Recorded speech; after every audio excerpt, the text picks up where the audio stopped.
IB Nation Sports Talk up and rolling. It's Thursday. That's Vince D'Addario. I'm Sean Stiers. Hope you are having a good day today. There's just all kinds of stuff going on with the one and only Salty. I don't know if you've heard about this, Vince. Have you heard what happened to Salty? It sounds like there is some sort of a conspiracy theory going on. Well, he has sent me a couple of direct messages in the Champions Lounge, and apparently he posted something on April Fool's Day, like in Brian's show. And so it was like April Fool's Day type stuff. And so Brian deleted those comments as well as like a few other people's April Fool's comments. I have no idea what they were, but apparently because he deleted them now, Salty, hello Salty, by the way, if you are actually there, apparently he can watch and listen in the whole thing, but he can't post anything in the chat, and they're working to get that. Brian is working to get that figured out. DK said that he got nuked accidentally or a glitch in the Matrix. And then Tommy Guns was saying that he got booted out by Streamyard, and Justin says, what is Streamyard? Streamyard is essentially the back end that facilitates all this video chat. It's kind of like, to me, it's a better version of Zoom, like a lot of people use the Zoom chats and all that kind of stuff. Like, so StreamYard is sort of the host that we use for the video that, that sends it out to YouTube and all that different stuff, basically. And like I said, like everything that I've seen, like the Zoom, like the quality of the Zoom stuff, like the audio quality and sometimes the video quality, not nearly as good as what I see in StreamYard. So, but that's what StreamYard is. It's the host for the video platform. Yep. So yeah, like you guys don't see it, but every day when we set up our show and all that, we go to StreamYard to set it up and it sends it out to YouTube. So that's kind of how that goes. And then Tommy also had another one. He said the screenshot yesterday was from before the season. Brent already owes up on that bet. And that's the first time I had seen. Tommy sent me the screenshot. I see. From the show that we put up yesterday. Tommy sent that to me a couple months ago, and I've been waiting for Brent to show up in a show so I could show it to him. And yesterday was the first time he showed up. So I know it's from before the season. He made that wager about Brock, the 49ers were going to be in the Super Bowl, and Brock Purdy had to finish, I think it was top 2 in MVP, or he was going to give the show $100 super chat. This is the first time since the season actually ended that I could remind him that he made that wager. And that he needs to pay up on that wager is what you're saying. Exactly right. Yes, that's what I'm. Yeah. That was my reminder that, by the way, Brent, we love you, but pay up, sucker, because Brock Purdy didn't do nothing. And neither did the 49ers. So. And in no way is that a bad thing. Gotcha. Okay. Yeah. I mean, that was, I think we saw the real Brock Purdy last year, but that's just me. I agree. I think it like all the cases against Brock Purdy that Jesse made, that he was basically a product of all the great talent around him. And then when all that great talent was injured at different points last year and Brock Purdy and the 49ers had the season they had, I think that somebody was correct, and his name is not Brent. Just saying. Congrats, by the way, to Vinny Freeman. Vince has got his Penn High School shirt on. Penn High School's own Vinny Freeman, son of Marcus, committing to wrestle at Cornell. Yeah. Ithaca. I've never been to Ithaca before, New York. And I don't ever plan on going. So, no. But seriously, congratulations to him. That was awesome. Actually, I saw him in the cafeteria today. He was wearing a Cornell wrestling T-shirt. So he's all in. He's all in, ready to roll, which is awesome. I mean, good for him. That he, he's obviously a talented football player, but, kind of undersized. He's a shorter dude. And so football probably was not his future at the D1 level. And so, but he's an excellent wrestler, right? He came in third in his weight class this year. He's a really, really good wrestler. So this was his path if he wanted to, actually participate at a high level. Good for him, man. Congratulations to him. Obviously, he's got good grades because that is an Ivy League school. Mm-hmm. And obviously they don't give out athletic scholarships, but I'm sure mom and dad can afford that tuition. So I know that you're not big into the wrestling scene. A guy named Kyle Dake, who wrestled at Cornell, NCAA champion and two-time Olympic medalist and alum there you of go. the Cornell wrestling program. So, and they've been on the radar. Like people are putting on the internet, oh, he was going to go to Michigan. He spurned Michigan to go to Cornell. He made an official visit to Cornell like a year ago. Like Cornell has been on his radar for a very, very long time. So I know the Michigan wrestling coach gave him a visit, right. a month and a half ago or something like that. And it's right. like, if you're a Division I caliber wrestler, you've got multiple schools talking to you. So great for him. His choice. 100%. Going out there, as USMA 87 says, yes, it is kind of in the middle of nowhere because I looked it up and it's like Buffalo is here, Syracuse is here, and then down here is Ithaca. Like, all right. Good luck when that snow comes in the winter, I think. I don't know if the lake effect makes it all the way that far over, but that eastern or western New York, man, like they get pounded. I saw a lot of comments online about Cornell and the weather in the winter. So my guess is it's pretty nasty. But can't be any worse than here. All I'm saying, like he's lived in the Midwest, Cincinnati, obviously it's more south than here, but he's lived in South Bend for the last 4 years. So yeah, I don't think he's scared off by a little bit of snow. No, obviously not, or he wouldn't be going there. I'm sure it snows even more in Ithaca than it does in Ann Arbor. Yeah, probably true. Yeah. Probably true. Hey, look, I'm happy he didn't go to Michigan. Are you kidding me? Good, man. Go to Ivy League, do your thing. Yeah, that's awesome. And I'm even more happy he didn't go to Michigan. So it's great. Get that degree. That's right. Absolutely. All right. So congratulations again to Vinny Freeman on the wrestling future. 3rd place this year, 6th place as a freshman, and he's still got his senior year to go. Yep. Maybe he ends up at the top of the podium next year. And he's been starting on the football team on defense the last 2 years, sophomore, junior year. Wild bunch. Doing a hell of a job. So yeah, wild bunch. That's right. That's right.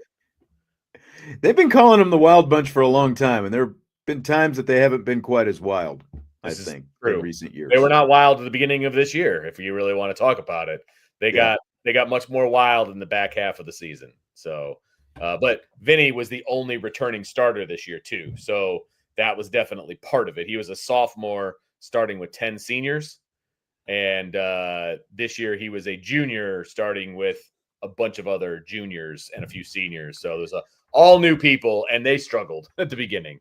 I forgot that Road Trip, the movie Road Trip, began in Ithaca. Really? Yeah. Okay. Do I even dare? Did you see Road Trip? Like a long okay. time. Like but you've seen it. Yeah. Oh yes. Yeah. Yeah. All right. Well, how about some Notre Dame football? How about that? Do a little bit of that. You got to talk to a very good interview today. Got to talk to a good talker. That's right. Is always good for some quotes. And the last time I heard his quotes on this show from you, he's like banging on the table and he did some table banging. He did some table banging. I will say that. I felt like he was a little toned down compared to the past. He came out. He usually wears a cap, like a Notre Dame baseball cap, and he had it like it was like sitting up on top of his head, like it wasn't actually seated on his head, but he kind of had it on top of his head. Right. I'll tell you what, like his eyes were still going, but working overtime. Yep. Some good stuff. So I'm going to start with this one because, of course, they used that 5-man linebacker rotation last year. And so I asked him specifically, are you going to keep rolling with that this year? You're going to keep up with the 5-man rotation. So here's his answer to that. Now listen carefully. My plan will be, listen, there's guys that are physically capable to help us on the football field, right? There's guys that are getting to that point each and every day, like they're still building towards it. My job is to get the guys that are physically ready to play football for Notre Dame and make an impact, mentally ready to play on Saturdays at the same level as the guys that are already out there. It's not, oh, this guy has talent, we're going to get him reps because he has talent. Our starters, our top guys have talent. It's now we have to get to a position where you're comfortable with the defense, you're communicating, commanding the defense, you're not making mental errors, you're playing at the same level or higher than the other guys that are in there. And there'll be no exceptions made from that. You will have to meet a certain standard of playing to go on the football field. Good thing we didn't give him a gavel, man. Like First cut. There it was. I know. Banging on the table. Table banging. So that was the response, Vince, to are you going to roll with the 5-man rotation again? So what did he say? Well, what it sounded like to me is if there was a game to be played like this coming weekend, they would not have a 5-man rotation. It's kind of what I'm thinking. Yeah, it sounded like there's some guys that could work into the rotation. I don't think that he would want to have more than 5, to be honest with you, but it doesn't sound like he's got 5 right now. And so I think that it's a work in progress. And it also sounds like he ran there and was out of breath. Like he always sounds like he's out of breath. Well, you do have to come up the steps, like to get to where we are in the upstairs part of the IAC. World-class athlete, okay? He should that was probably question 3 or 4. So if he was out of breath, it was because he was like consuming all the oxygen, answering the first 4 questions. Well, and he sounds like he's out of breath because he's very passionate about what he's talking about. Yes. And he runs out of oxygen, essentially, like you said. So right. And that's like to your response, that's kind of my interpretation. Yeah. But like there was no direct yes or no in that. That was like the explanation of what it's going to look like. And so I agree with you. I think the 4 holdovers from last year, Drake Bowen, Jaylen Sneed, Jaden Osbury, and Kingston Viliamu Asa, I think those are all going to be guys who are in there. Obviously, the 5th guy in the rotation last year was Jack Kaiser. He's gone, and you're going to hear some comments about some of the other, linebackers in that group, from Madden Frecero to Drake Bowen and a couple others, Teddy Rezac. So you'll kind of hear some of his thoughts on them, but it definitely feels like listening to that and then listening to some of the things he said about basically the more inexperienced guys right now, that's probably why he's sort of got that philosophy that he just talked about right there. Yeah. Excuse me, had a little cough. No, gotcha. Off air there. Yes. Man, maybe I was consuming oxygen too quickly. I don't know. Get too much carbon monoxide or something. It's all good. Not sure.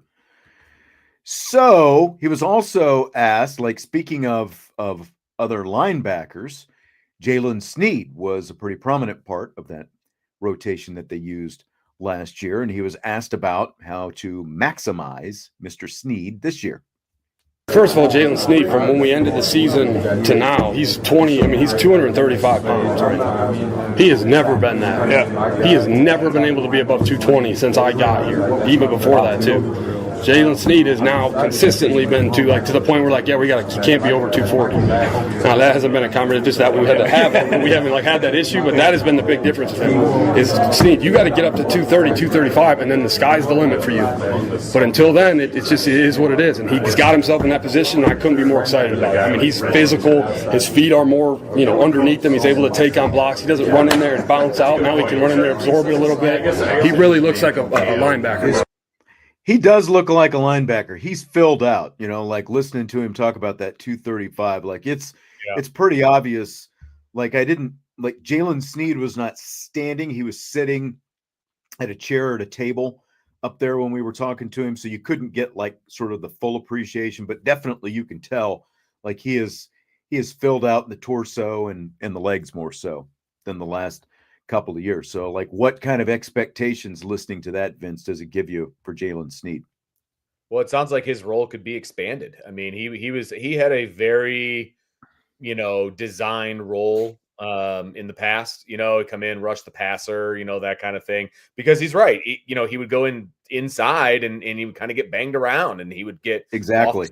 and all of those different things. And that it was a legit issue. He's undersized. I mean, basically he was undersized. And so if he's going to be that 235 range, he's not going to be undersized anymore. So his role could expand, which therefore could potentially mean maybe it's not going to be a 5-man rotation because now Jaylen Sneed can accept more responsibility and you don't need that fifth body. Exactly. That's a possibility. Yeah.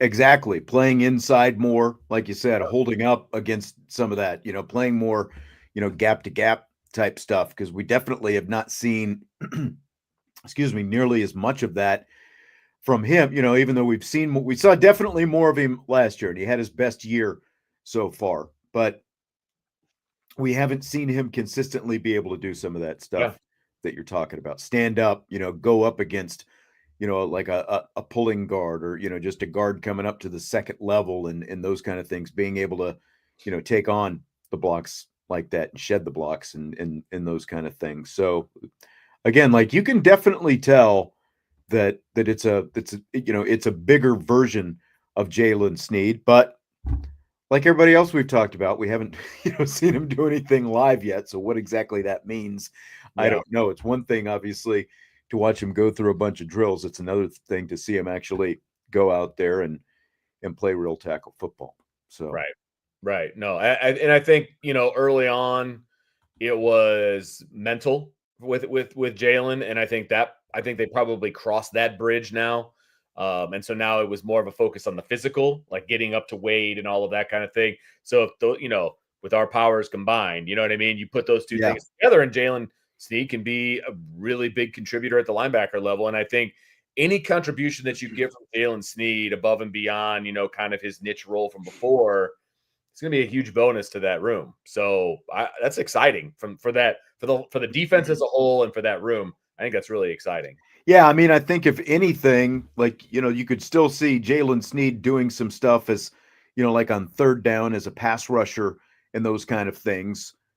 But at the same time, maybe you see, more of him, again, like playing next to Drake Bowen, like it's KVA sometimes and it's Jaylen Sneed sometimes, those kind of things. So really curious to see kind of what that morphs into for him, because this is a guy, like he's been patient. It's kind of crazy to believe that he's going into his senior year at this point. And there was obviously a lot of expectations, a lot of hype, a lot of people wanted to see him early on, and that didn't materialize, but he is finally, I think that getting in there in those smaller doses last year really helped him, to again, like play to his strengths, let him, see what he can do against some of that different stuff. And now potentially a bigger role this year. Patience, Joe Allen. Patience. We'll talk about Mr. Rezac here in just a few minutes. We've got that coming up still.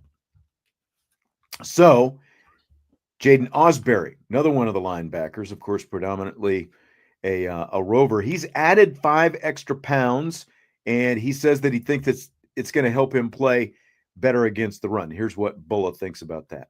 Always been good in the run. I know what he's saying. He's always been fine in the run. It's just sometimes when they get big 12-piece personnel and you got to take on a guy and then fall off the play, like that's what he's thinking about when he says that. So he's just trying to put on that extra 5 pounds to get him to do that. I've never seen him as an issue defending the run. You know what I mean? He does a little bit different way. I think that extra 5 pounds will allow him to add more to his game as opposed to, hey, making the guy miss and making it. Now I can kind of take it on and come off. Does that make sense? Or not being as affected by this block because I'm a little bit heavier, so that allows me to be in better position to make the play. So I think Jaden he's pinpointing the area that his game can get better, and that's what it is for him, and he's attacking it this offseason. I think it's smart.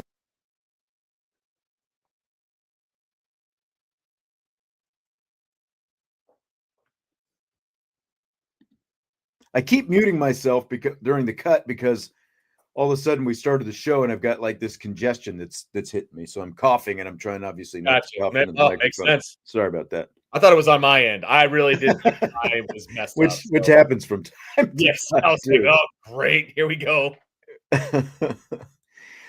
Yeah.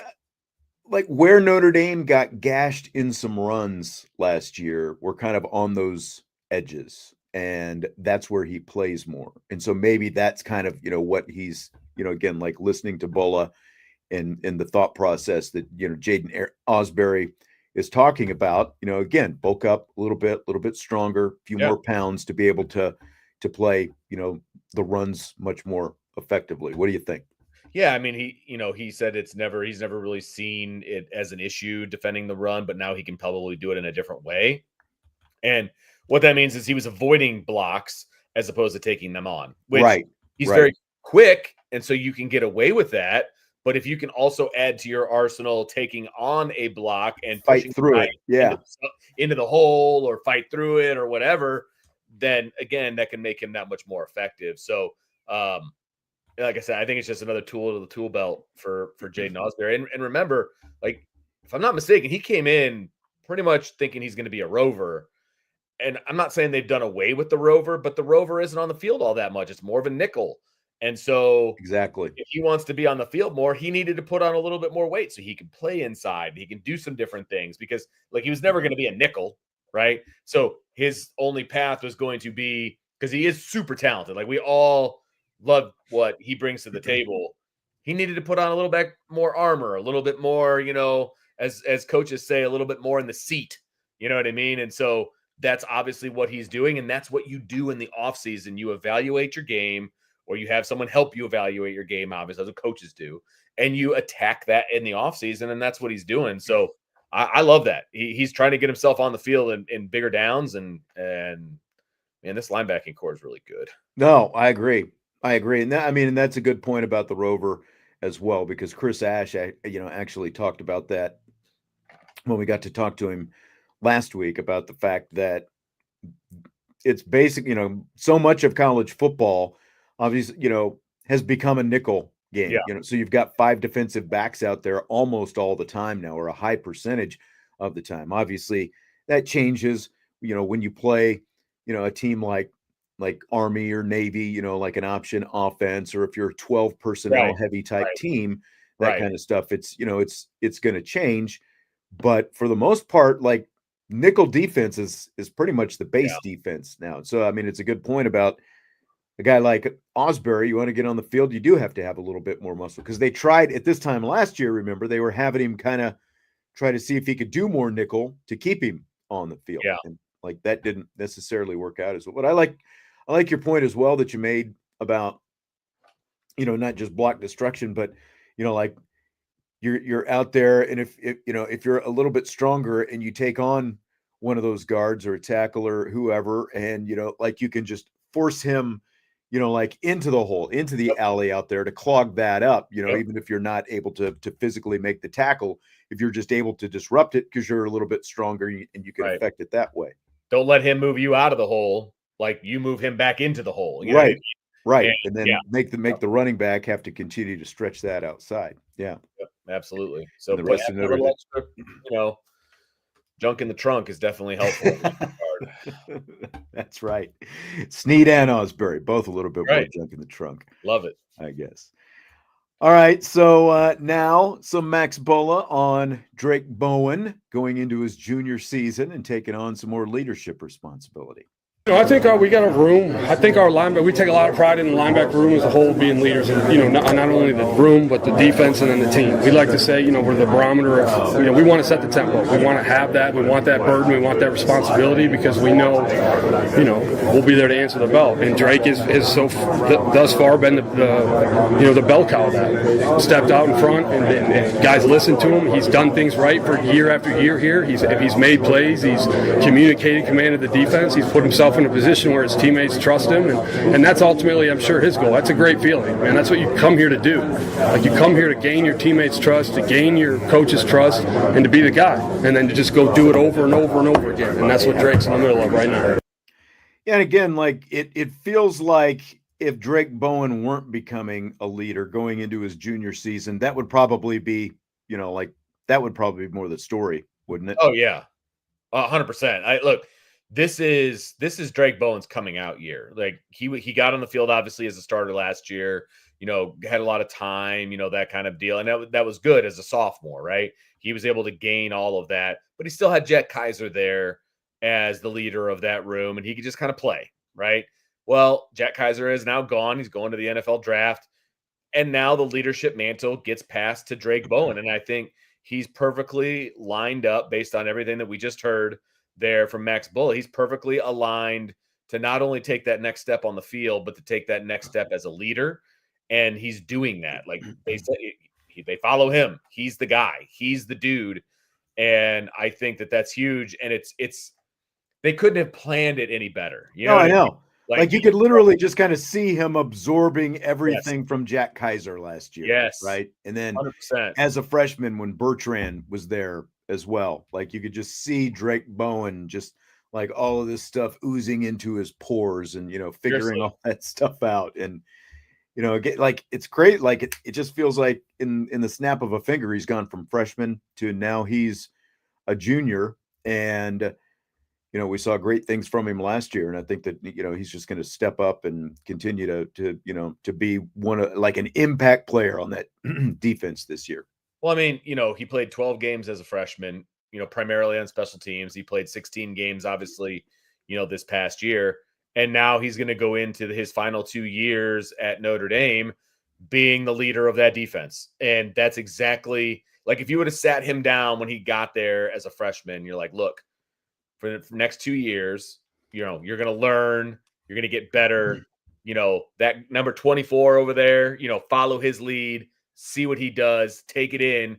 And then as a junior, when he's gone, you're going to be the guy. You're going to be the dude for the next 2 years. Take the baton. Yep. And then you're going to pass it down to the next guys. You know what I mean? So like, it's perfect. It's exactly how you would have drawn it up.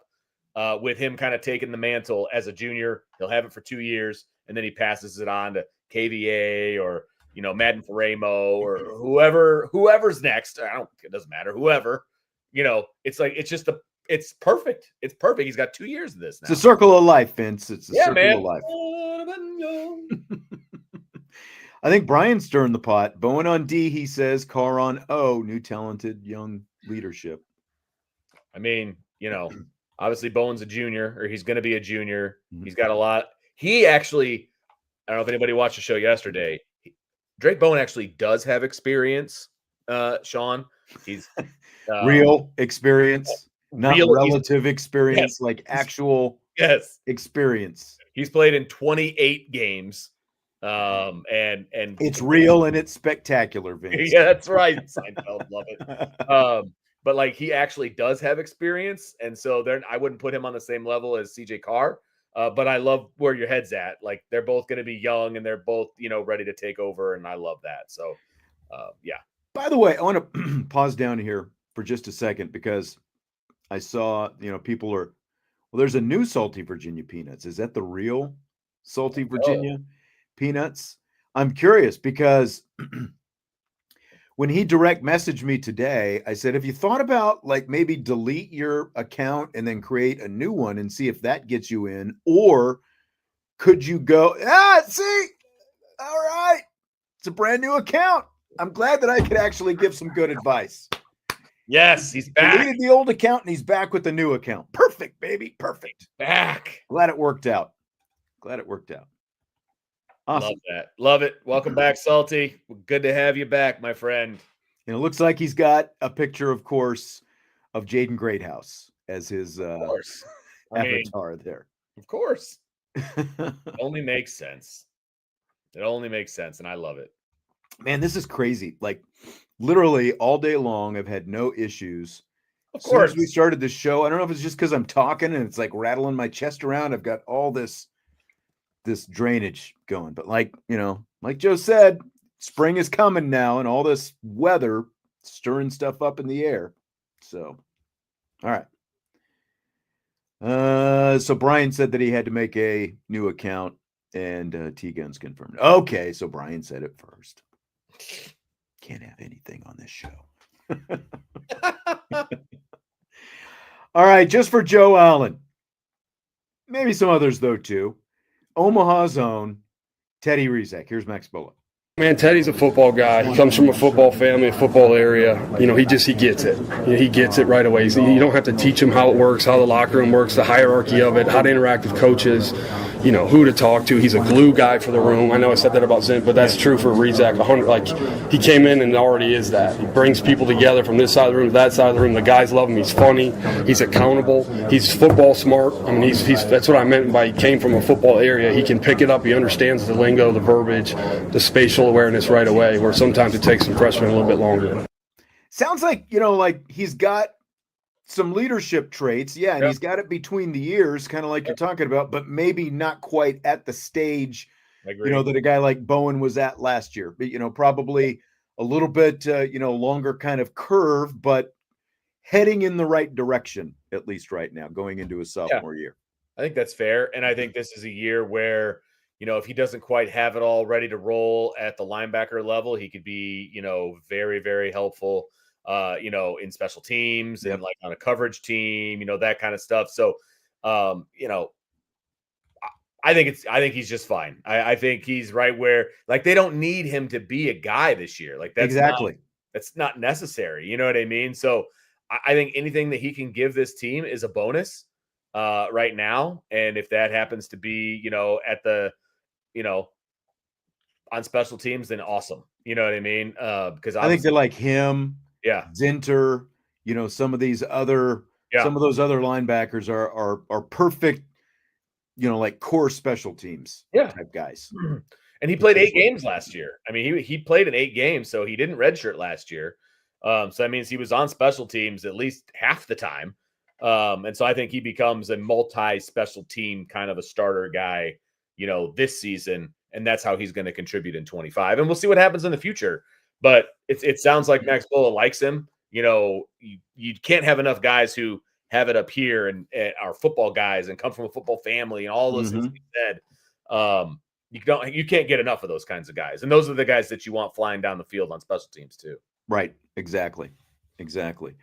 So now another one, the last linebacker that we will hear about, Madden Frecero, who of course joined the team as an early enrollee during the college football playoff run this past season.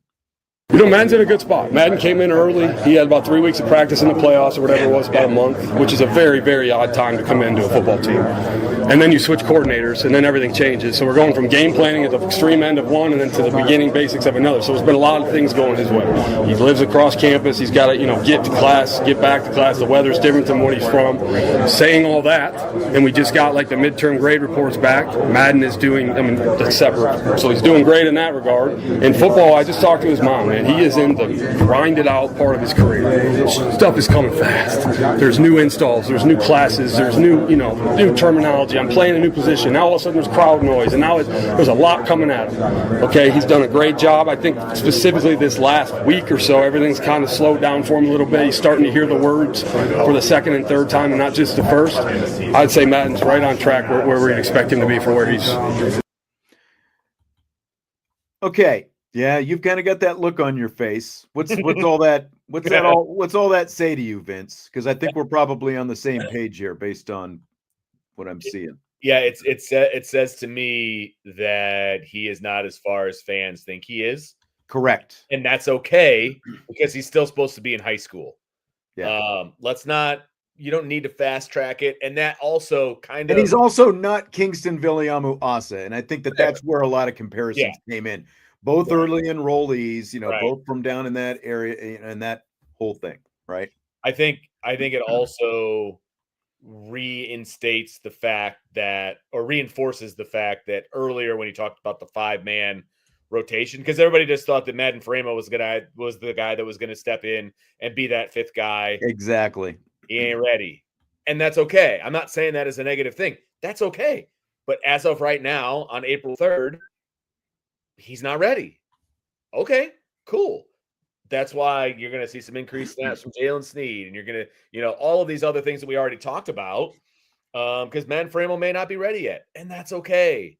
Let's see what happens in the fall. Let's see what happens with him on special teams, that kind of stuff, because Max Bullough is absolutely right. He is absolutely drinking through a fire hose right now.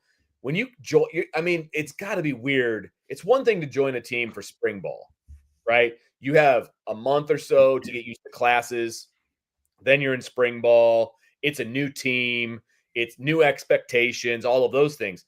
These guys came during the playoff run. Like this is an established team who's trying to win a national championship. You're jumping right out of high school into a practice setting with guys who were, like you said, in the run up to a national championship game. I mean, that's wild. Like, yeah, that's just a wild scenario to be thrown into. And then, like you said, you change defensive coordinators. He had a defensive coordinator for 3 weeks, and then it changes, and now he's got a new one. And so there's going to be some new terminology. There's going to be some new stuff. He's going to school for the first time in college. He's living away from home for the first time. He's going through spring. Like, it's a lot of new. It's okay that he is not playing at all-American level as an 18-year-old senior in high school, essentially. So he's not where some fans think maybe he should be, and that's okay.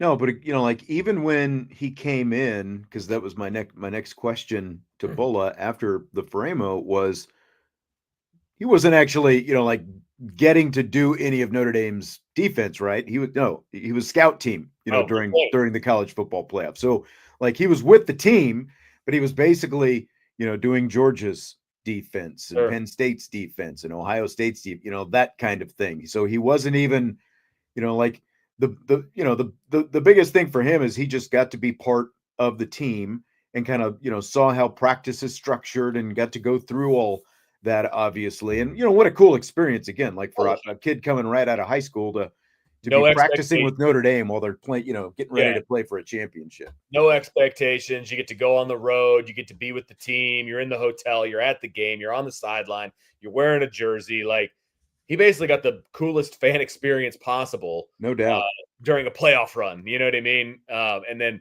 he's going to meetings and he's learning stuff the Notre Dame way, but then he's also got to do, like you said, the opposition's defense. And so it's a lot. And they've got new terminology now, right? Because even though the scheme is predominantly the same, Chris Ash does have new terminology that that he's introduced. What do you think about that? Because like I saw, because there was a notebook that I, from Chris Ash that is posted up on the Champions Lounge, and that's kind of what, there was some reference to that about, schemes the same, new terminology and that kind of thing. Like, should the coordinator have, like just tried to learn what the terminology was, or is it enough that he's essentially learning a defense that's not necessarily his, but wants to use his own terminology? What do you think? Honestly, I think there's a fine line there, right? I don't think you want to come in here and completely turn it upside down. But I think you do also want to have a little bit of familiarity so that it makes it obvious to these guys, like, look, this is what you've been doing. You know what I mean? So I'm not saying the DC needs to come in and just kowtow to what they were doing before, because he does need to have his own stamp on it.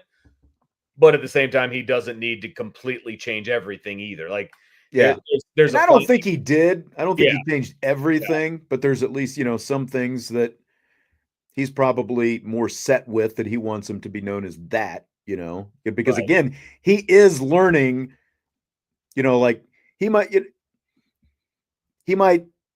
what he's run before have run something that is similar in concepts to what Al Golden, was running. But essentially it's like, okay, this is your defense. You've got to figure this out and how you're going to call it and everything else. So I don't mind him, like you said, like, as long as he's not coming in and trying to reinvent the wheel with some of the stuff that he's doing, that he's, just kind of making some adaptations and that kind of thing, changing, this call to this call, whatever it happens to be. I don't think it, I think that's fine. I think it's fine. I do too. And these kids are smart. Like, they're going to be able to figure it out. You know what I mean? And that's what spring is for, right? Like, this is the time where you're able to do it. Like, if he happened to come, I don't know why this would happen, but if he came in the summertime and was throwing all kinds of new stuff, and you're trying to do that all in the fall. Yeah. Okay. Let's have a conversation about that. It's spring. There's plenty of time to get everything kind of figured out. I concur. All right, Vince. You know what I'm going to ask you? And I'm ready for it. Are you ready for rapid fire? Let's go. I'm going to Bang the table like Max Bullough. Ready for rapid fire. Let's go. Were you impressed with? Were you happy? Were you like sent? Were you happy with the Max Bullough audio today? It's words. I love it. He is like he's not just like giving everybody the playbook and like the depth chart, but he's also very open. He's like these guys are doing this. This guy's doing that. Yeah. You don't have to read between the lines a whole lot. I'll say that, which I do enjoy. I do. I agree. And like you could tell that he wasn't like searching to find things to say about these guys. He knew what he wanted. Yeah.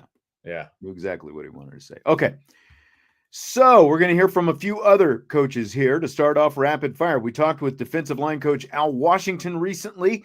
Here's what he had to say about rising sophomore defensive end Bryce Young. He is a beast, man. Like I think he is. I think how close is he to taking a next big step, man? He's very close.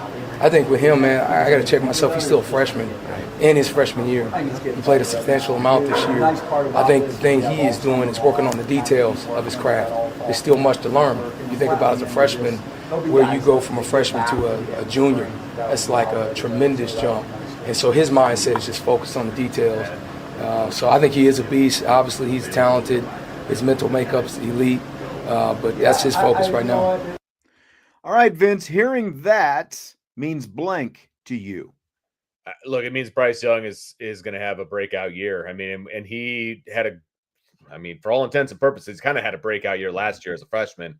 I think he gave more than anybody anticipated that he was going to give, but that was just on sheer athletic ability. You know what I mean? And now with some more time and he's starting to hone his craft, get some moves and get some, the technicalities of the position and, that kind of stuff. And he's going to be counted on more in the defense. I think you're going to see a whole nother level of who Bryce Young could be. And again, the following year, you're probably going to see a whole other level again, so pure athletic ability as a freshman. Now you're going to see some of that training, some of that Al Washington coaching. Because I think, look, and it's nothing against Al. Like, I think as a freshman, you're just kind of pointing him in the right direction. Like, you just want to make sure he gets lined up right. And then it's like, see ball, get ball. Like, just go, dude. Right. Now you start the progression. You start the training. You start, this is where you need to be. And this is why, all that kind of stuff. And then some of the technicalities as well. So I think you're going to see a big jump freshman to sophomore year. That's exciting. By the way, his dad, Bryant Young, of course, the former Notre Dame All-American and Hall of Famer, rolled through the IAC last week. We saw him coming out, and I saw this guy, kind of walking. I was like, hold it, is that Bryant Young? And then kind of looked, I was like, that was freaking Bryant Young just came right out of here. That was pretty cool. It was pretty cool to see him. But like Washington, one, he already is a beast. And, to hear Washington say that, and then in the next breath talk about the fact, you got to remember this guy is still a freshman. Like, this is still his freshman year right now. And it seems like he's probably been here for at least 2, if not 3 years already, as long as the season went, and then, everything that he was able to accomplish. Didn't have huge sack numbers, 1.5 sacks. Nice for a freshman, but it just feels like him in the weight room, in this program that Notre Dame has, adding a little, a few more pounds of muscle, kind of like what we were talking about with Jaden Osbury earlier, like just helps take him to that, because he's obviously got the build and the frame and, the lineage and everything else, the athleticism, everything is just through the roof. And you add those little things. And I think it's kind of underrated, because, again, like we were talking about Jaylen Sneed, putting on, the extra 15 pounds or whatever, like looking at some of these guys, the way they look, and, you look at how some of those guys tested, like at pro day and the combine and stuff like that, the job that Lauren Lando has done for a guy who's, been kind of mixed reviews, for the most part in the year that he's been on campus because of the, whatever, people wanted to kind of take from his time with the Denver Broncos. Like, to me, I've seen nothing but good things come out of that so far. And I think that, again, you apply that to a guy with the talent of a guy like Bryce Young. I think that I agree with what you're saying. We're going to see a breakout type year from him this upcoming fall. Yeah, it's going to be fun to watch is what it's going to be. Yep. So new Irish defensive coordinator Chris Ash talked about just being a defensive coordinator since coming here to Notre Dame and not having a position group to work with like he has in his other stops. In my past, I've always coached a position group. This is the first time that I have coordinated as a walk-around guy. Right. And there's pros and cons to every situation. The pro here of doing it this way is you kind of can be the head coach of the defense, and you can go into different meetings. You can watch the drills. You get to see all the players instead of just the ones that you coach outside of the film. And I love that. I watch guys get coached. I can see who can listen and respond to the coaching. I get to watch the different drills. I can help coaches with their drills from a different perspective. So I think there's a lot of advantages to it. Chris Ash, a little bit of a low talker, doesn't help when he has Mike Denbrock sitting 4 feet away from him, talking to another media gaggle. I thought that's who that was. But, so to the point though, what do you think? Do you think that it's good that Ash doesn't have a position group that he's working with, that he can be that walk around guy like he's talking about there? 100%. There's really no downside to it, in my opinion. I was a coordinator, and I've been a coordinator with positions to coach. I've been a coordinator without a position to coach. Now, when you don't have a position, you tend to drift towards certain position groups, depending on where you think they might need you. You know what I mean? The one team when I did it is I tended to drift more towards the offensive line because they needed an extra coach down there. And if your offensive line can't block, it doesn't really matter what plays you're calling. So, very true. So that's what I would do. Now, defensively, you drift wherever you need to be. You know what I mean? And I think that is a big time advantage when you are trying to coordinate one side of the ball or the other. You can go where you're needed. You can see different things on different days. If a coach is struggling, you can go help him. Whatever the case may be, it gives you the freedom to do those things. And I think that's huge. That's absolutely huge. I think so too, especially this year. His specialty is secondary. That's his background. And obviously, that you've got Mike Mickens and you don't have to worry about the secondary. So that's a huge help from that aspect. But the fact that as a new coordinator you're trying to learn everybody and you want to get familiar with everybody, and it gives you a chance to kind of get in there, without probably being overbearing about it, and just being able to, to kind of, like you said, whether it's in the film room or the position rooms or whatever it happens to be, or floating around at practice, it just gives him an opportunity for everybody to get familiar with each other. And you don't have to think about, I'm neglecting my position group by doing this, or, I'm leaving it to somebody else. You've got an elite secondary coach, so you don't have to worry about it. Like I do like you said, you used to gravitate to the offensive line. Do you think that because secondary is his background, like, do you think that maybe he, would you gravitate more to what you're familiar with in that aspect? Or would you feel like maybe, like you'd be making your assistant coach feel like you're looking over his shoulder all the time? Obviously there's a happy medium there, and he knows the reputation of Mike Mickens. And so he's not going to step on any toes, but I think early on, I think he is going to be over towards the secondary a little bit until he's comfortable with Mike Mickens and what he's doing and what, how he's coaching him up and, all of those kinds of things. Right. I mean, you can have the best reputation in the world, but as a coordinator, I still feel like you need to see it with your own eyes. You know what I mean? And I think that would be the case for me.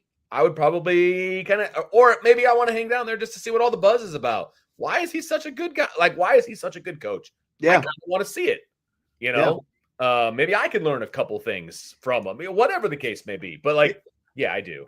It was funny because at the first practice that we got to go to, Trevor was sitting next to me, our own Trevor Trowbridge, of course. And he was like, I can't find Chris Ash. Is he out there? And then I looked to my right and I'm like, yeah, I'm pretty sure that's him standing between those two guys over there. And then 5 minutes later, he's like, I can't find Chris Ash again. I'm like, dude, he's out there. He's just on the move. He's roaming all over the place. Yeah. He really was.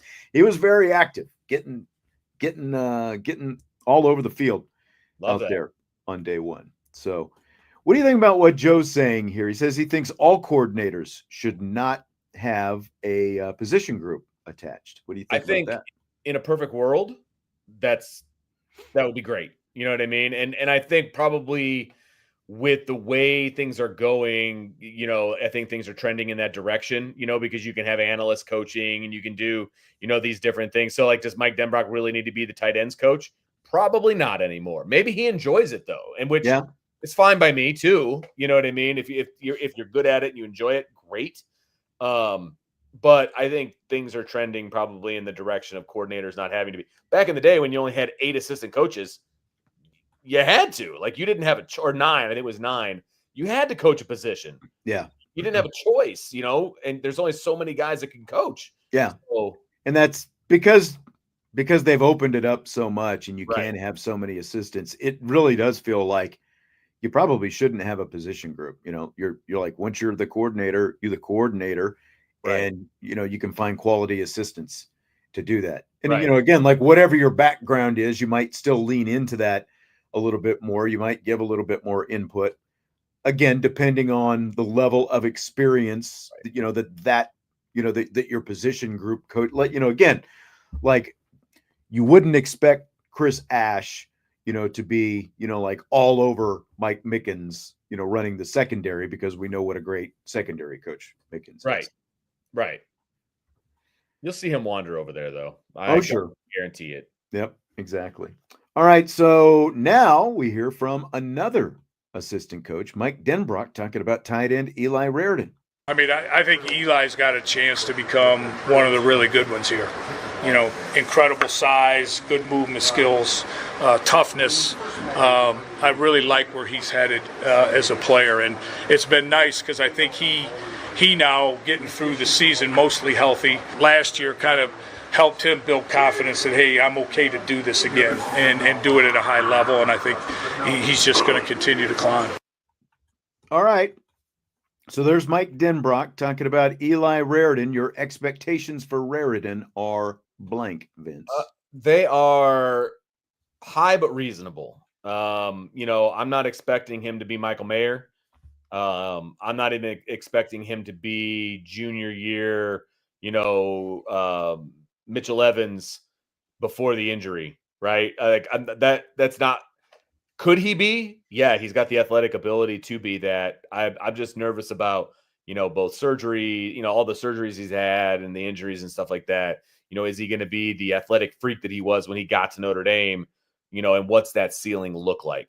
With the right guy pulling the trigger, though, he could be really good. He could be, a real, red zone weapon for you. He could, middle of the field weapon by just matchups and all of those different things. You know what I mean? And so I think I'm cautiously optimistic on what Eli Raridon is going to be able to bring to the table. I did like that Mike Denbrock said he kind of had a year where now he's got some confidence. When you keep getting injured every year, you kind of lose some confidence in your body, right?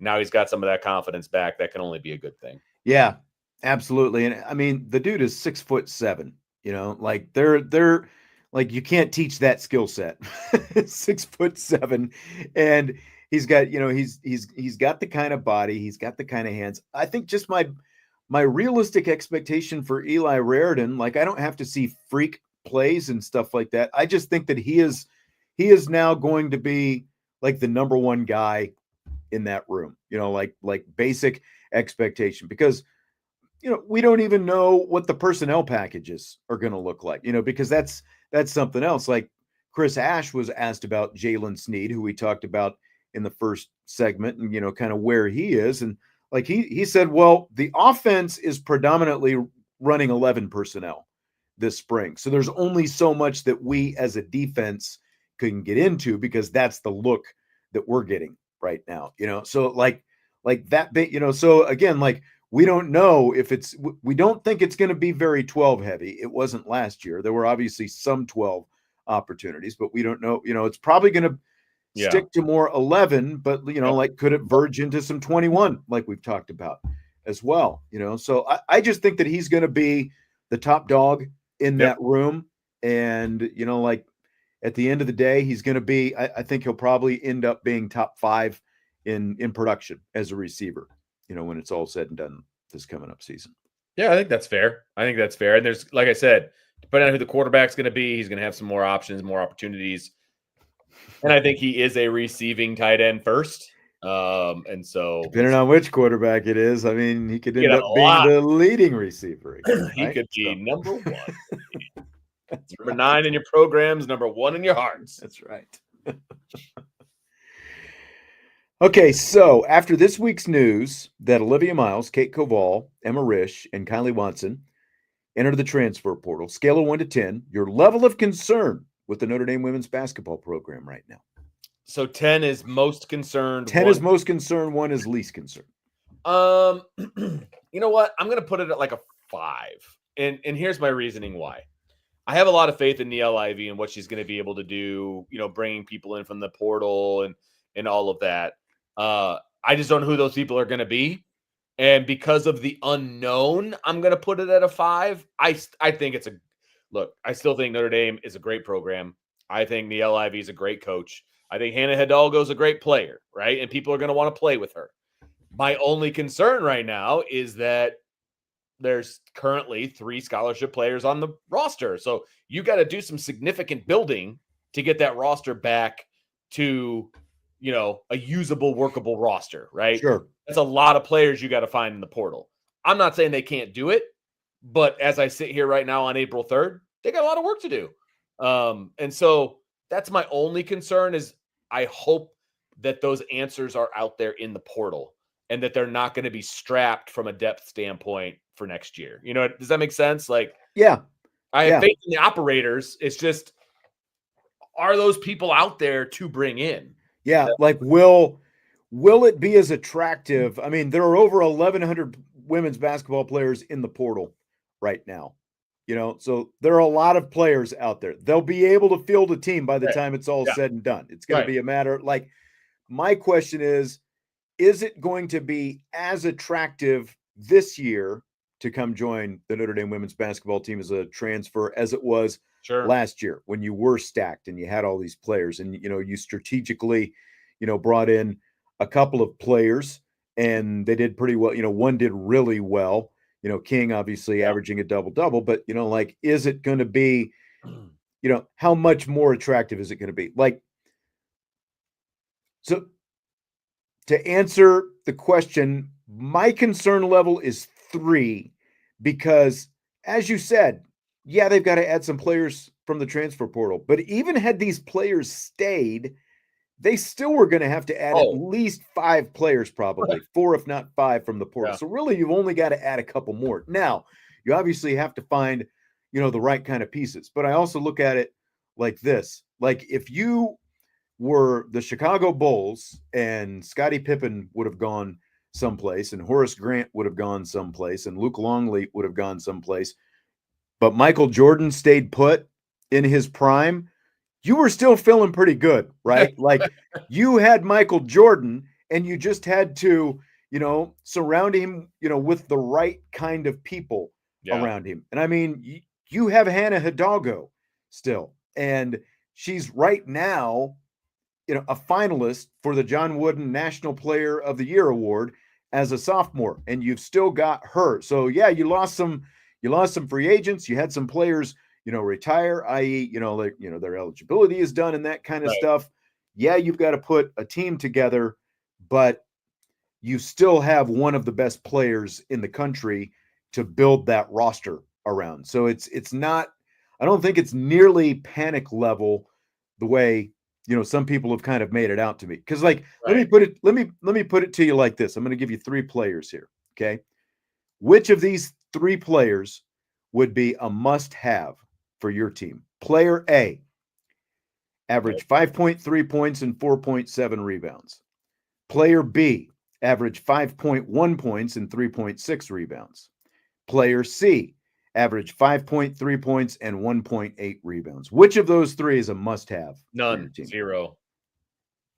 And those are 3 of the 4 players that they lost, not including, obviously, Olivia Miles. Which you weren't going to get back anyway. Exactly. I think that's kind of, you weren't counting on having Olivia back anyway. Correct. So that's not, while from a talent standpoint, it's definitely a loss. Yeah. Right. It's you're really not impacted by that because you weren't counting on having her back anyway. Like those are the players, one of them played in 20 games in her career. Another, Kylie Watson, played in 114 games in her career. 4 years, her career averages 5 points and 3.5 rebounds. Like, is that really that hard to replace? Right. Like, nothing against her, but it's literally, like it's a roster spot. You can find that in the portal. Like you can find that easily in the portal. The biggest question is going to be, again, like how you bring all those pieces in and make them fit together. 100%. That's going to be tough. That's going to be tough. And that's going to be on Niele, and that's going to be on the coaching staff and all of that. And that's the hardest part about the transfer portal era, right? Is that exact thing. But TCU brought in 5 brand new starters this year. You know what I mean? And they went into the Elite Eight. I do. Yeah. So, it can be done with the right coaching. It can absolutely be done. And so I got a lot of, like somebody I saw, they're going to be lucky to be 500 next. Okay, slow down, relax, stop it. And I agree with you that people's opinions are definitely tainted because Olivia Miles isn't going to the WNBA. Right. She's going to another school. Right. And I think a lot of people, and what that says, what they think that says about the coach and the program, correct, and everything else. Yes, exactly. Yep. And she wasn't coming back. Like she was not coming back to Notre Dame. Period. So yeah, I think that definitely clouds a lot of people's opinion right now. And the way they, again, like the 500 thing, it's all you have to do is look at TCU, right? Like.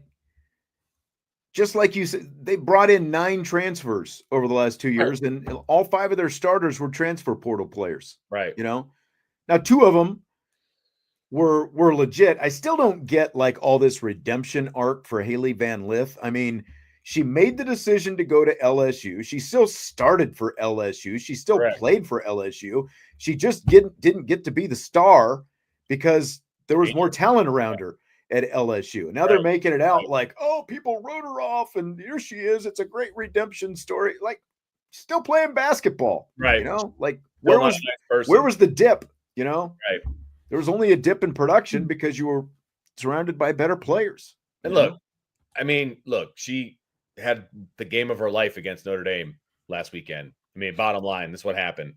She never played that well ever. In a big moment like that. So hey, you tip your cap. She had a good game. I still don't have to like her, and I still don't have to agree with the redemption story because it's not existent. Yeah.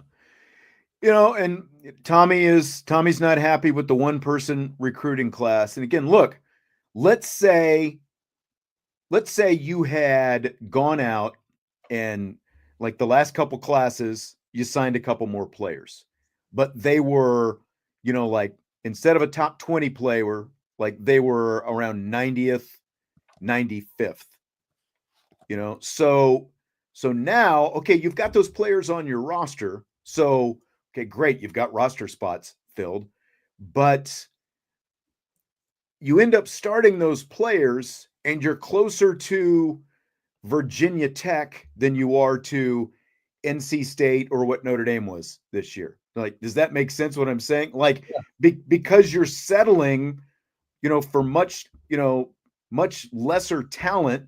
Okay, you'd have some roster spots, but competitively, how good is that actually going to make you just because you have a couple roster spots filled? As I used the analogy the other day. You settle a little bit on a couple of these recruits, and then you've got Abby Prohaska as a starter in your lineup. But again, I'm not trying to pick on Abby Prohaska, but look, she transferred out of here. I think she went to the Big West when she left, San Diego State or something. I guess it wasn't the Big West, but Mountain West, whatever. It's like she went a couple steps down when she left here because that's, closer to the caliber of player that she was as opposed to starter in the ACC. So like, why would you want to settle just to fill a couple roster spots? Because then the other thing is you end up in a situation where if those players are sitting because of the transfer portal, you might just be dealing with more transfer portal stuff year in and year out because they're disgruntled because they're not playing because they're not as good as, the elite players on the roster.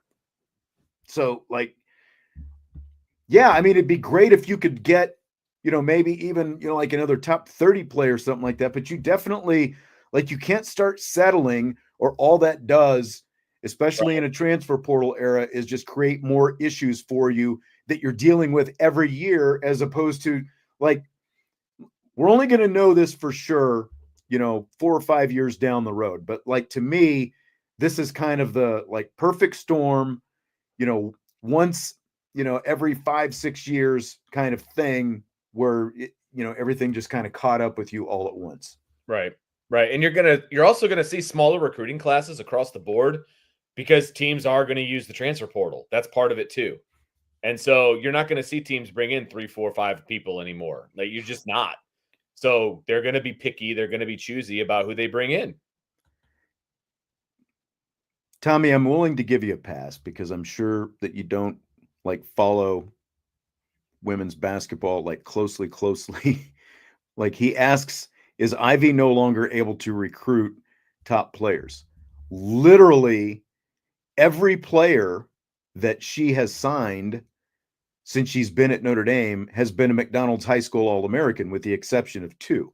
One is Olivia Miles, and the only reason she wasn't a McDonald's All-American is because she enrolled mid-season, so she wasn't eligible to be a McDonald's All-American. And the other is Kassan Prosper, and that's because she's Canadian. And the McDonald's All-American is a United States thing. So everyone else has been a McDonald's All-American, and, like, most of them, like Citron, Miles, Hidalgo, Koval, they were all in that, like, top 10, top 5 even, in their recruiting classes. Maddie Westbeld, who was here, I think she signed with Muffet. I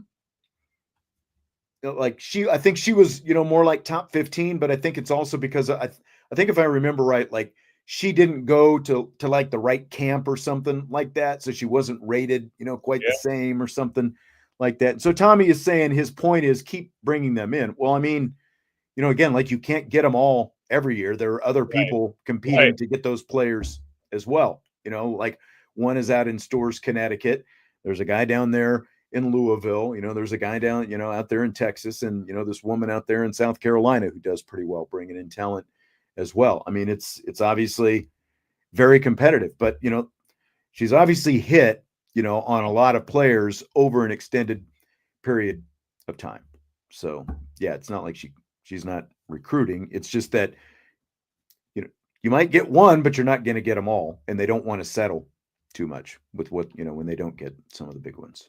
And so. don't compare football to basketball, because there's 40. Yeah, it's so much different because again, Hannah Hidalgo, 1 of 5 on a basketball team, is a lot different than 1 of 22 who's going to start on a football team.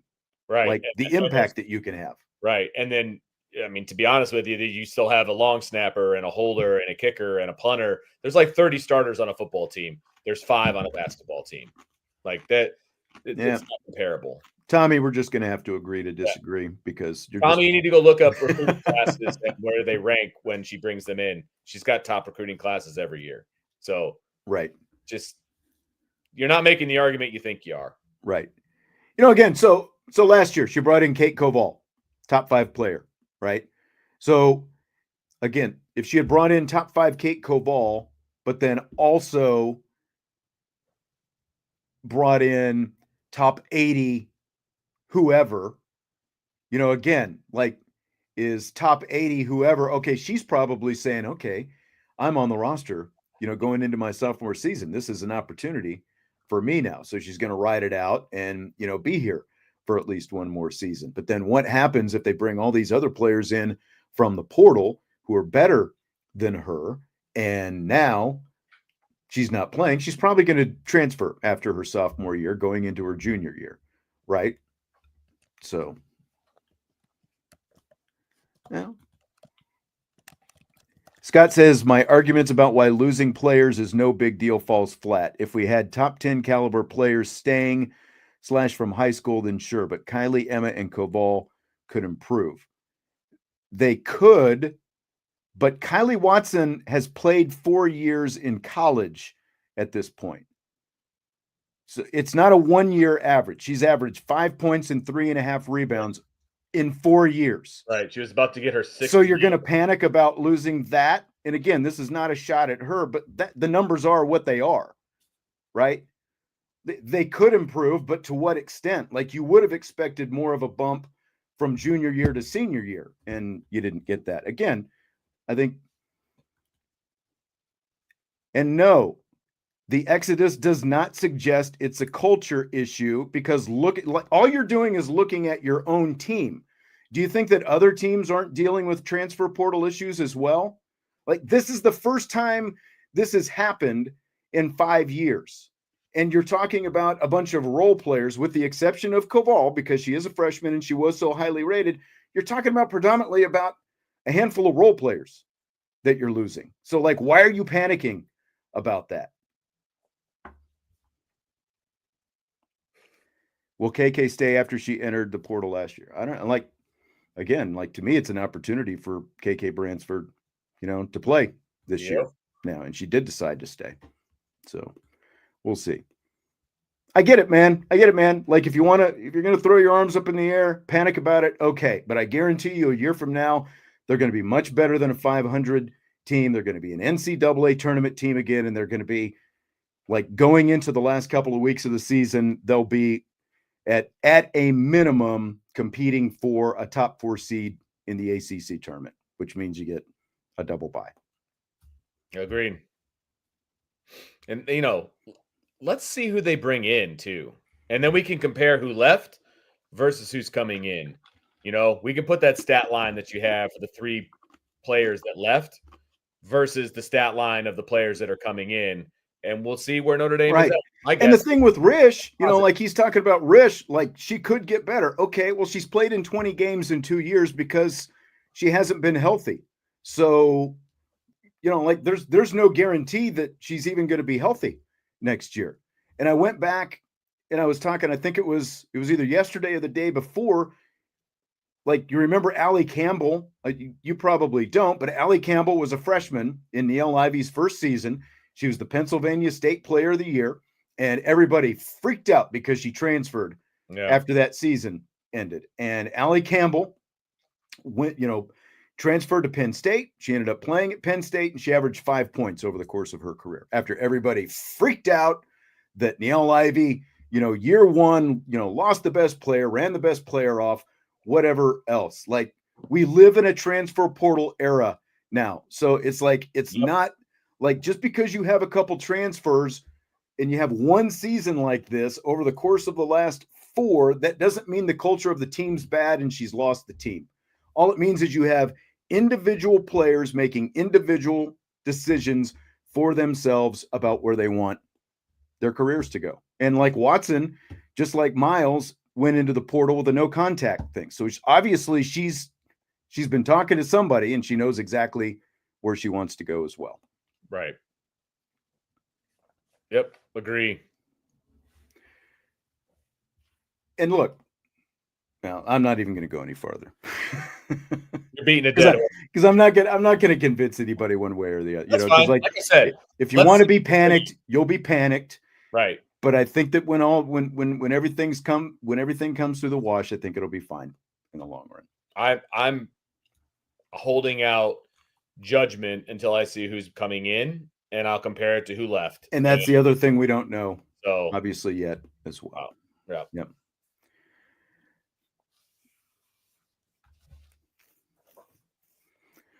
So the NFL voted this week to change its overtime rules to guarantee that each team gets the ball at least once in overtime. Do you buy or sell the change?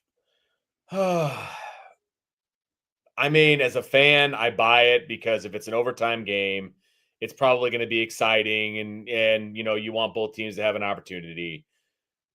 Sure, I'll buy that. But I'm selling it in the culture of everybody gets a trophy kind of a situation.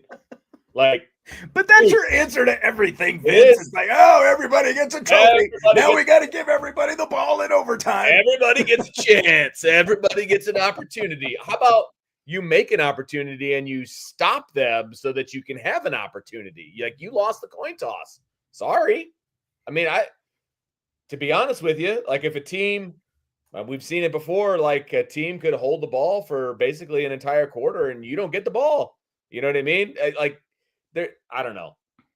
If you can't stop them, you don't deserve to get the ball. Like that's kind of how I feel. Well, but I mean, there is the case. There are two sides to the ball in football. There's offense, special teams also, but I mean, there are two sides to the ball. So like you're saying it should all rest on your defense and your offense should never have a chance to take the field by that argument. Because the old rule, if the team who got the ball first, who happened to win a random coin toss, went down and scored a touchdown, the game was over. So all this does is guarantee that even if the first team scores a touchdown, the second team is at least going to get an opportunity to have the ball. Okay. Like I said, as a fan, I'm good. As a football coach, I'm annoyed. But as a fan, I'm good with it. Well, like as a football coach, like you coached in high school where the rules are, modified from college, but every team gets the ball at least once in high school in overtime as well. More plays to score from the 10-yard line. Yeah.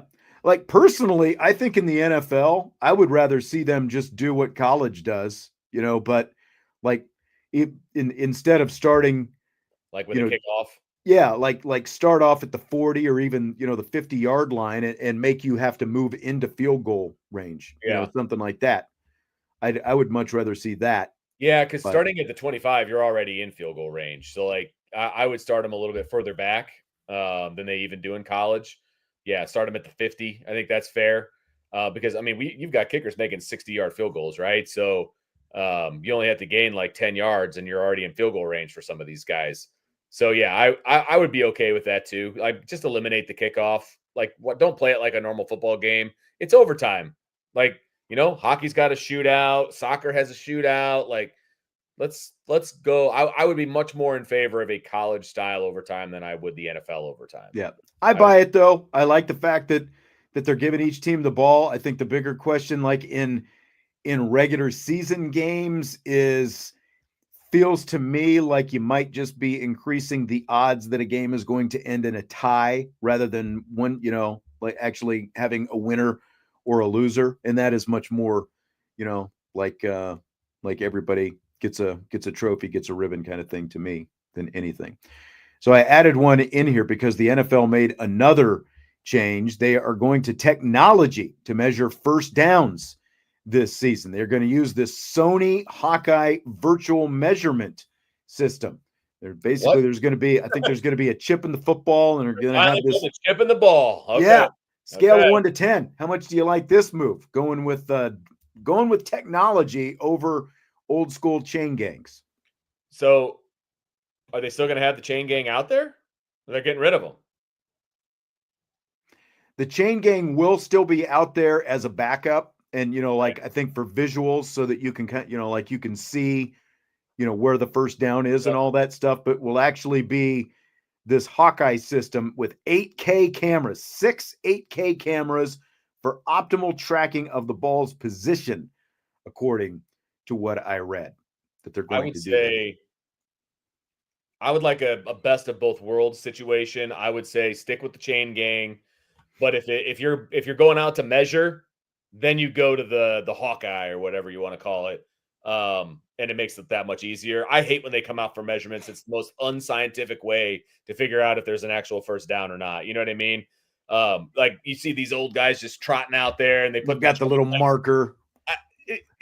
And that's why they're doing this. That's why they've had this technology for a long time. And so it's a 10 out of 10 for me. It's like, what took so long to finally get here? I completely agree. I just want them to use the chain gang like most of the time. And then if you have to measure, then you go to the replay or whatever. Right. I mean, if it's obvious, basically this is going to come into play when you're talking about these inches situations. Like, and I think what spurred it was the Buffalo Bills thought they should have had the first down, against, in the playoffs. And, they couldn't, the conclusion, the replay system ruled against them. So now you've got digital technology will measure it, down to the centimeter. And so you'll know. And, again, like the chains will still be out there. So you can see it. I would have been against it if they took the chains away. I'm sorry. I like the chain gang. I do. All right, we're going to finish with some Val Kilmer here today. I'm ready. I did my research. I'm ready. Awesome. Here we go. So we talked about Val Kilmer passing away this week on yesterday's show. Kyle Brandt on Good Morning Football today said Tombstone is a better movie than Top Gun. Do you buy or sell that? Huge sell. Not even close. Terrible take. Terrible take. I agree. You know, I love Kilmer. I love Kilmer in Tombstone.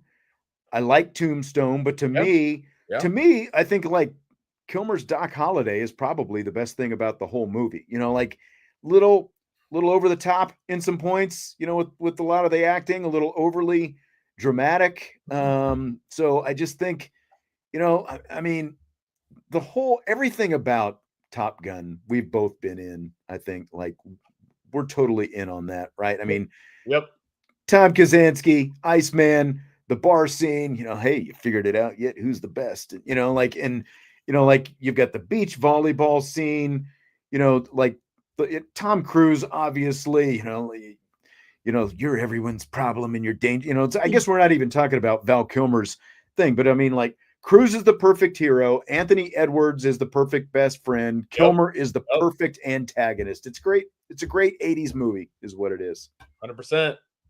Volleyball. Not to mention the music, you know, Danger Zone, Take My Breath Away. I think Take My Breath Away by Berlin won an Oscar for music for Top Gun, if I'm not mistaken. Okay. So, yeah. The only part about Top Gun I don't like is the love story. I just can't wrap my mind around it. Yeah, little. Bourbon says he always liked Real Genius. Well, there's always one. No, I mean, I remember Real Genius didn't kind of hold up like some of the other 80s comedies. I remember watching it, and it was, you know, it seemed like it was pretty good for its time, but never quite held up, I think, like some of the others. Okay, so next question.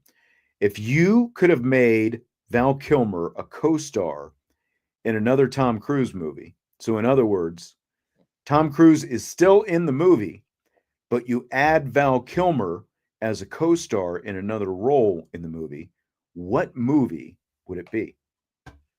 I wonder, I don't know if we're going to be the same on this one or not.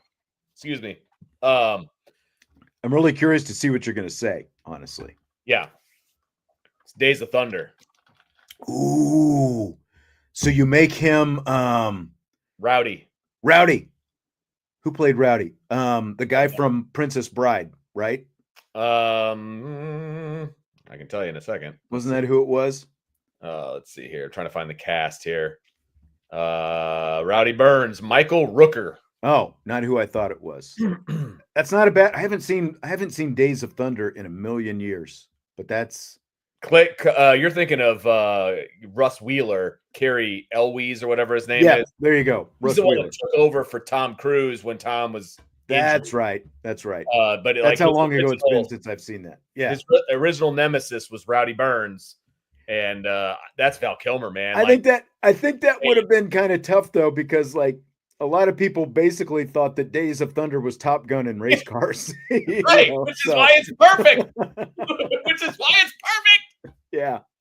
I get to see him driving along, you know, and they get side by side, and he looks over, you know, he does the teeth, you know, like Iceman. Mike is not happy. He says it's ridiculous to even mention Top Gun as the same sentence as Tombstone. Not even close. Yeah, you're right, because Top Gun is the better movie, and it's not even close. You're right. It is ridiculous, Mike. You are 100% correct. Mike also said Interview with the Vampire. Isn't that the one Cruise and Pitt? If I remember that right? Yeah, that's Pitt. So he could be the Pitt role. Okay. Yeah. Okay, I can see that. Salty said Mission Impossible 23, which is not that far in the future, I don't think. All right, Christopher, checking out.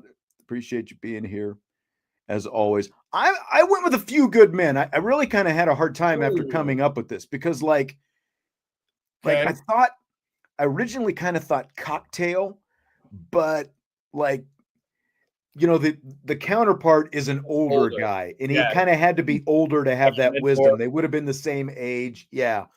But I mean, like that would have made sense, but it was also around the same time as Top Gun.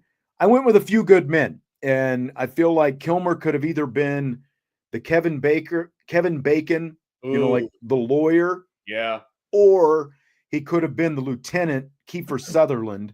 He could have been like, again, like the antagonist. Either way, he's a little bit of an antagonist, but I feel like he could have been either one of those in A Few Good Men.